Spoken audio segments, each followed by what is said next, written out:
Oui, écoutez, alors donc d'abord une grande félicitation au travail, et comme quoi le travail individuel, l'engagement persévérant, l'engagement intelligent peut être efficace, comme quoi quelques-uns on peut réussir à entraîner des dynamiques et à broyer aussi des idéologies de destruction de la France. Je voulais faire une petite remarque concernant l'attitude des politiques, parce que nous qui sommes, moi qui suis un militant politique, et j'ai toujours considéré que tout était politique. Et dans le cadre de la reconquête, de la résistance, du combat, tout reste toujours politique. La question qu'on peut se demander, c'est pourquoi ces représentants politiques français, le maire de Paris, à Paris ou d'autres, sont-ils à ce point obsédés par l'idée de faciliter l'islamisation de leur ville, de faciliter la construction de mosquées. Moi, je vois 2 ou 3 éléments. Le premier, c'est le plus simple, le plus classique, c'est que ces gens-là veulent d'une part la paix et deuxièmement les voix des électeurs musulmans. Réaction purement pragmatique et intéressée, ce sont des politiciens qui n'ont qu'une obsession, se faire élire et se faire réélire, et pour se faire élire ou réélire, toutes les voix sont bonnes, y compris celles des Français dits musulmans. Premier élément. Deuxième élément, une réponse plus idéologique, qui est la suivante, c'est que cette classe politique française-là est obsédée par le mythe de la diversité, l'obligation de s'ouvrir aux cultures étrangères, de faire preuve de tolérance, d'accueillir le migrant, de favoriser l'islam, le développement de la culture musulmane, etc. L'obsession de la repentance, de la culpabilisation et l'obsession de la mise en œuvre de la diversité. Et puis, troisième élément, qui est un élément aussi idéologique, qui est une grande utopie, c'est que je crois que beaucoup sont convaincus que par un coup de baguette magique, ils vont réussir à laïciser l'islam, ou ils vont réussir à franciser l'islam. Tant c'est si bien d'ailleurs qu'ils ne parlent pas d'islam en France, mais qu'ils ont inventé le concept d'islam de France, comme s'il y avait un islam de France. Lorsque j'avais été de manière très sympathique invité par Riposte Laïque lors de leur conférence l'an dernier, j'avais rappelé aux personnes présentes, mais quelle est la différence entre l'islam de France et l'islam de Belgique? Peut-être qu'en Belgique, ils lisent le Coran avec l'accent belge, mais sinon je ne vois pas la différence entre l'islam en France, l'islam en Belgique, l'islam en Allemagne, l'islam en Suède, l'islam ailleurs. Il n'y a pas 50 formes d'islam. Donc il n'y a pas plus d'islam de France que d'islam d'Allemagne ou de Grande-Bretagne. Non, il y a l'islam. Alors tout à l'heure, cela a été rappliqué, il y a l'islam. L'islam, c'est l'islam. Il peut y avoir des musulmans modérés, mais il n'y a pas d'islam modéré. L'islam, c'est non seulement une conception religieuse, mais aussi politique et sociale. Tant et si bien d'ailleurs que les frères musulmans considèrent que le Coran, c'est leur constitution. C'est leur constitution, ça veut tout dire. Donc ceux qui pensent qu'ils vont moderniser l'islam, qu'ils vont laïciser l'islam, que l'islam va se fondre dans le creuset des soi-disant vertus de la République, sont des utopistes, des naïfs, des imbéciles ou des traîtres, ou tout ça à la fois d'ailleurs. Ils ne vont pas se fondre dans le creuset républicain ni national, puisque ces gens-là ne veulent pas de ce creuset national républicain, ils veulent un autre modèle, un autre système.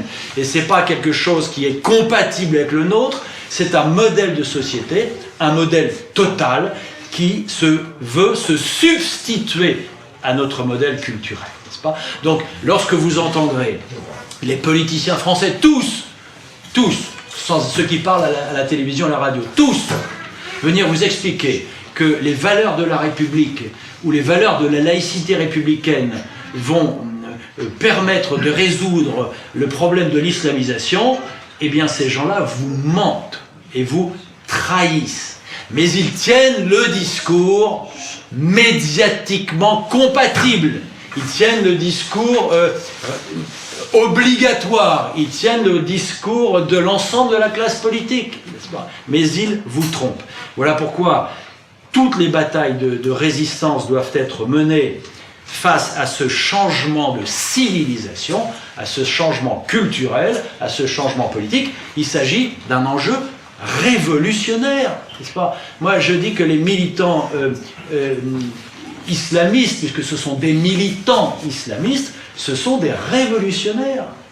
Ils ont un objectif politique et social qui devra se concrétiser par la mise en place de la charia, c'est-à-dire des lois islamiques chez nous, et dans le cadre d'un califat qu'ils veulent être un califat planétaire. C'est un processus révolutionnaire. Nous avons été avec les anciens, dont je fais partie malheureusement aujourd'hui, des militants anticommunistes. Nous avons combattu l'internationale révolutionnaire marxiste. Bon.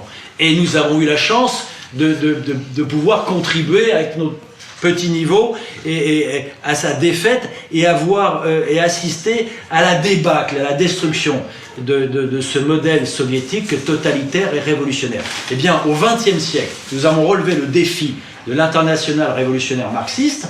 Au XXIe siècle, nous allons devoir relever ensemble le défi de l'internationale révolutionnaire islamique. C'est de ça dont il est question. Et voilà pourquoi, et ce que disait tout à l'heure Roland Elie et Robert Spiller était tout à fait exact, c'est aussi un choix de civilisation, un enjeu de civilisation, un combat politique. Une dernière chose, et puis je laisse la parole aux autres intervenants, n'est-ce pas? Dans le combat politique, mesdames et messieurs, il faut comprendre que c'est un combat d'idées, n'est-ce pas?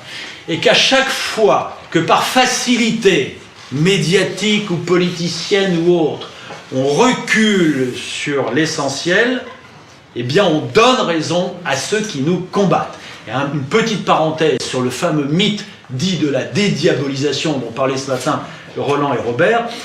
La politique, c'est un combat. Nos adversaires utilisent l'arme de la culpabilisation, de la dénonciation, de la mise en cause pour nous empêcher de défendre nos idées. C'est ainsi qu'au cours du XXe siècle, les techniques communistes de combat des adversaires du communisme consistaient à se résumer en une seule phrase: « Ah, vous êtes anticommuniste, mais c'est que vous êtes fasciste ou c'est que vous êtes nazi. Et si vous êtes anticommuniste, c'est que vous êtes fasciste, et donc vous n'avez pas le droit d'avoir la parole. » Ça n'est pas plus compliqué que ça. Ce processus de culpabilisation, c'est ce que certains appellent en effet la diabolisation, mais la diabolisation, c'est une arme psychologique et une arme de propagande utilisée par des adversaires contre des adversaires. La politique, c'est un combat. Alors ça n'est pas en espérant se prosterner devant les idées de nos adversaires ou éviter le conflit politique en évitant de dire la vérité que l'on peut gagner politiquement. Alors peut-être que par des habiletés de ce genre, on gagne des élections. Mais si on gagne des élections en ayant politiquement et idéologiquement reculé, eh bien, avant même de gagner l'élection, on a déjà politiquement perdu. Il faut que les choses soient claires. Donc je souhaite vous faire passer ce message. Lors des élections, vous votez qui vous voulez ou qui vous pouvez. Nous cherchons d'être présents. Mais quoi qu'il en soit, si le jour des élections vous votez pour Dupont ou pour Durand, mais au moins dans votre engagement de militant, militez pour vos idées. Votez pour qui vous pouvez ou pour qui vous voulez, mais au moins militez pour vos idées et défendez les organisations, les associations, les revues qui défendent vos idées, n'est-ce pas? Parce que s'il n'y a pas des minorités organisées, conscientes, comme disaient les trotskistes, conscientes et organisées, qui mènent la bataille sur nos idées, sur la résistance, sur la volonté de reconquête, eh bien, mesdames et messieurs, ce ne sont pas les masses, comme disaient les marxistes, qui le feront à votre place. Personne ne le fera, puisque le système politique et médiatique qui contrôle l'opinion est un système dont l'objectif est la disparition de tout ce qui est lié à l'identité nationale, à la conscience des peuples, au nom de leur théorie absurde de la République planétaire et universelle dite des droits de l'homme. Voilà. Donc voilà ce que je voulais vous dire. La question de l'islam est une question essentiel. Il n'y a pas de compromis possible, n'est-ce pas?